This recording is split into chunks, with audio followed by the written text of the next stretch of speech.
It started with a shove. A full glass of red wine spilled down her uniform, dark crimson spreading across white cotton like blood. Victor didn't even flinch. "Clean that up," he said, waving his hand as though she were dust on his sleeve. When she didn't move fast enough, he grabbed the tray from her hand, slammed it against the table. Cutlery clattered to the floor. Laughter rippled from his dinner guests, uneasy but obedient. And then, the moment that would later go viral. He spat. Right beside her shoes. "You're too slow," he sneered. "Maybe this job is all people like you are good for." No one moved. No one spoke. Except her. A single breath, calm and controlled as she looked up, her eyes steady, cold, memorizing every detail. Not of humiliation, but of evidence. The restaurant manager appeared, flustered and apologetic. "Sir, please." Victor raised a hand. "Stay out of this. I don't pay for incompetence. I'm teaching her a lesson." Ava met his gaze once. The faintest flicker of expression, not defiance, not pain, but memory. Like she was saving this moment for later. She bent, picked up the shattered glass, and wiped the spill in silence. Her movements were precise, measured, too precise for a simple waitress. Victor noticed it. He mistook it for obedience. But it wasn't. It was control. When she straightened, she said nothing. Just folded the napkin, placed it on the tray, and walked away. No trembling, no tears, just distance. The table buzzed with laughter again, forced and fragile. Victor chuckled. Some people need to know their place. But somewhere between the wine stain and that sentence, he'd already crossed a line he could never return from. Because the woman he'd just humiliated wasn't a waitress. And what began as a petty display of power would soon become the evidence that ended his empire. Morning came with silence. But silence, for men like Victor Langston, was never peace. It was pressure. The city glimmered below his penthouse balcony, towers of glass reflecting a man who believed he owned everything he saw. He sipped espresso, scrolling through headlines on his tablet. Markets. Mergers. Politics. He consumed power the way other people consumed air, without thinking about it. The previous night's incident barely registered in his mind. He had forgotten her face. Forgotten her name. To him, she was just another anonymous server, replaceable, invisible. But somewhere downtown, that same waitress was sitting in a black SUV, reviewing footage from a hidden camera button she'd worn on her uniform. Ava Brooks. Central Intelligence Agency. Undercover for 6 months. Her mission: track the illegal movement of corporate funds linked to international shell accounts. A network tied to arms deals, political payoffs, and one name at the top of the chain. Victor Langston. She watched the footage again, frame by frame. The red wine pouring, his voice echoing across the table. The humiliation immortalized in pixels. Agent Brooks pressed pause. Her reflection in the screen stared back at her, calm, steady, detached. She'd worked long enough to know, sometimes, justice begins with silence. Elsewhere, in a boardroom 40 floors above the street, Victor was charming senators, laughing with lobbyists, shaking hands that left invisible stains. He liked to call himself a patriot of profit, a man who built his empire from grit and vision. But behind every vision, there was theft.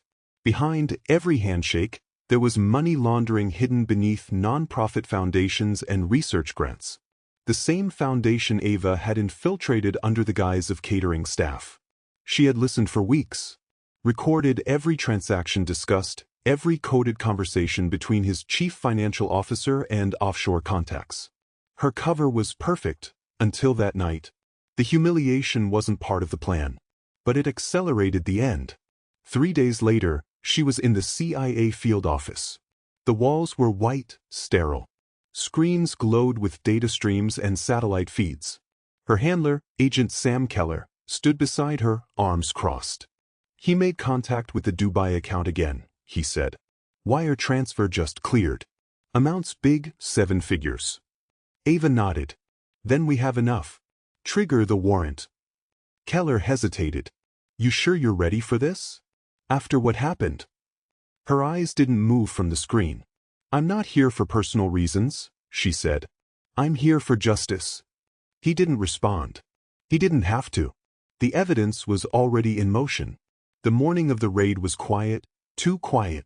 Victor arrived at his corporate tower as usual, driver opening his car door, assistants trailing with folders and coffee. He was mid-sentence when he noticed the SUVs, but unmarked, idling at the curb. Then he saw the men stepping out, black suits, badges flashing silver under sunlight. Say, federal investigators. The glass doors opened. Voices shouted, federal agents. Nobody moves. Panic broke through the marble lobby. Employees froze mid-step. Phones dropped. Papers scattered. Victor's voice cracked as he turned toward the commotion. What the hell is this? Do you know who I am? From behind the lead agent, a woman stepped forward. Tailored suit. ID badge glinting. Calm eyes that didn't blink. He knew that face. It hit him like static. The wine. The stain. The humiliation. You, he stammered. Her voice was level, professional, and merciless. Mr. Langston, she said, you're under investigation for laundering federal funds through foreign shell corporations and financing illegal trade operations. He blinked, speechless. Special Agent Ava Brooks, Central Intelligence Agency, she continued, extending a document. You'll need to come with us. He tried to speak, but the words refused to form. His power had always been language, contracts, commands, control. But standing before the woman he degraded, language had abandoned him completely. Cameras flashed. Phones recorded. And for the first time in his life, Victor Langston had no way to buy silence. When the agents led him out in handcuffs, the city outside buzzed with disbelief. Pedestrians stopped. Journalists shouted questions. A luxury car waited, but not for him, for evidence transport. Ava stood on the steps of the building, clipboard in hand, her gaze impassive. He turned once, desperate for eye contact, for something human in her expression. He found none. Because justice, for her, wasn't personal revenge. It was order. Measured. Calculated. Complete. It began with a headline. Then a video. Then a silence so loud it swallowed everything Victor Langston had built. The footage from that restaurant, the wine, the insult, the contempt, was everywhere. Every network, every feed, every phone. The billionaire who had humiliated a waitress was now the billionaire being led away in handcuffs, the same woman standing behind his arrest. The symmetry was too perfect for the media to ignore. It wasn't just a story anymore. It was justice televised. Day 1. His board issued statements of shock and disappointment. Day 2. His investors froze accounts, distancing themselves from improper practices. Day 3. The government seized 3 of his properties. The empire began to rot, not through fire, but through silence, through absence, through the quiet refusal of anyone to answer his calls. Power doesn't vanish loudly. It decays, like fruit left too long in the open air. Ava Brooks watched it all unfold from her office, calm, detached. She didn't celebrate. She didn't smile.